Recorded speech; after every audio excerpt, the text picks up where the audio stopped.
Right, hello, welcome back to my channel. In today's video we're going to be doing a July wrap up. I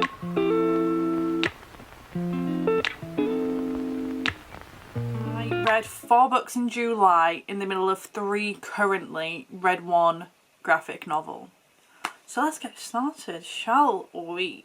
I've got my phone here that has all of the ratings.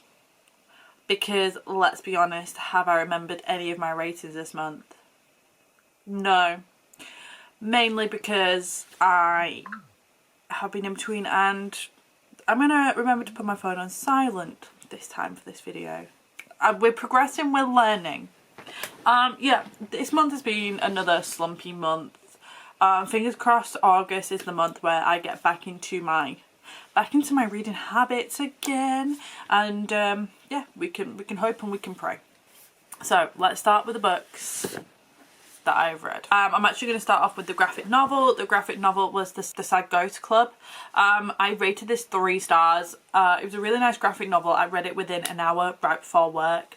I got this just so I could recommend people other books, like graphic novels to teens. It dealt with depression and anxiety in a way that I wish I had that when I was a teenager.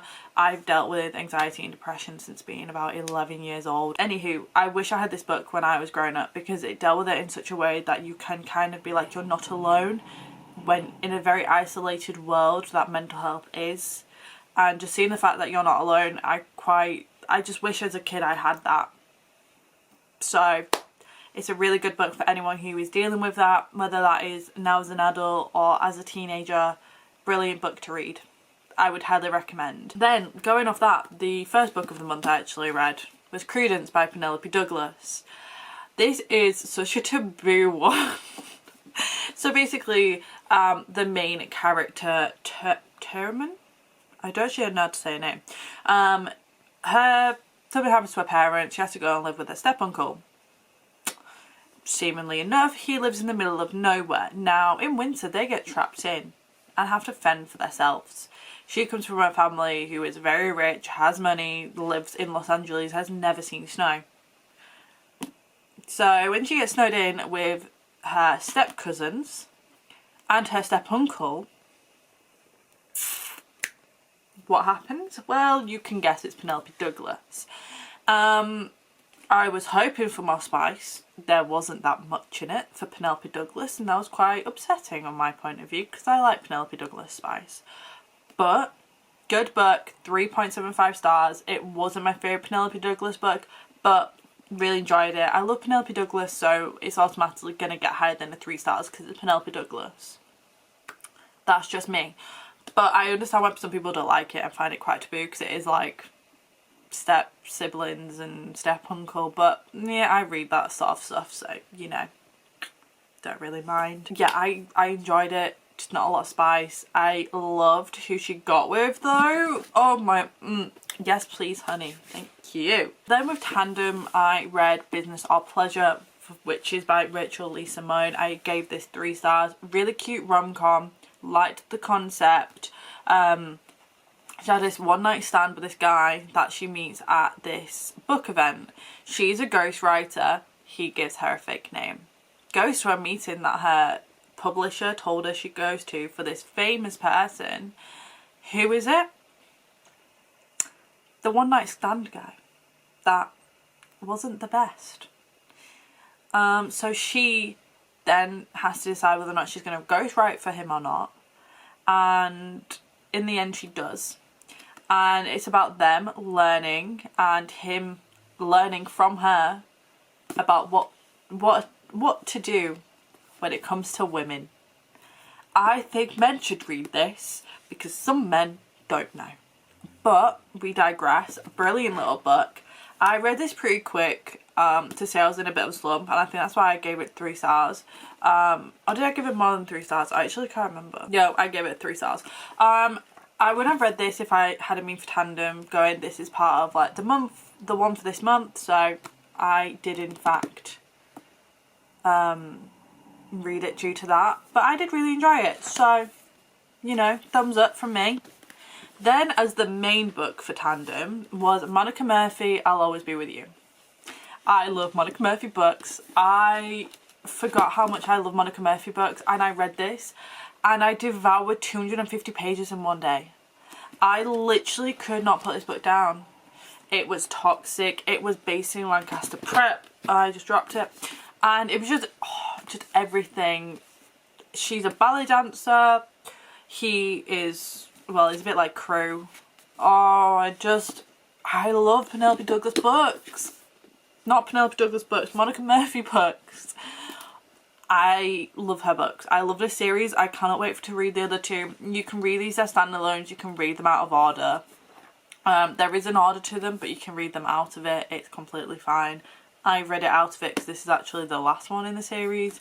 But my God, have I fell in love with this book. And the toxicity of it, it deals with grief in such a beautiful way. And it deals with, it's just everything. And it shows you like grief from two different points of view. I devoured this, like, devoured it. I was like, oh, I'm in a slump, I'll start it before everyone else starts this book, because then I'm ahead of everyone, just in case I get into a slump. I finished it in 2 days. I finished it literally 5 days before the readathon was supposed to happen, so I didn't do the readathon with anyone because I'd already finished the book because I loved it that much. I just devoured it. I think I went from page 80 to basically the end of the book in a day. This book was just everything. If you're going to take one book to read from this, read this one. Because I read The Kiss Thief by L.J. Sheen. This is an arranged marriage mafia romance. It's an age gap as well, and not my favourite mafia romance, I won't lie. I have preferred a lot. I preferred mafia romance. I prefer my, if you can see the top there, them white books, they are Sophie Lark's books, and I prefer them to this one, but I did enjoy it. So that's a thumbs up. This was only a 3-star for me. Was it 3.75 star? I think I gave it 3.75 stars, but actually I'm just going to give it a 3-star because I've read better. But I love L.J. Sheen books. Like Vicious, beautiful, loved it. It was Corrupt Vibes by Penelope Douglas. I've got the next one to read. But this, nah, I don't think I'm going to be carrying on the series because I didn't enjoy it enough to carry it on, but I enjoyed it, if you get my drift. Now we're on to the 3 books that the 3 books I'm in the middle of currently. So I'm in the middle of A Game of Gods and a Touch of Malice by Scarlett St. Clair. This is an advanced reader copy that I got given from work. I wouldn't have bought it ordinarily if I hadn't have seen it on work, but I thought I'm going to pick that up. And a Touch of Malice. You can tandem read these, and that is what I'm currently doing. I'm currently tandem reading. I think I've got 2 more chapters of this before I swap back to Touch of Malice, aka why I'm so much further in this book because it's so much bigger. Would I don't know. I loved the first one when I got it and then devoured the second one, but it's just getting samey. Like, I still remember from the first one, and I think I don't know why she's dragging it out, because like a touch of chaos is coming, and I don't know why. I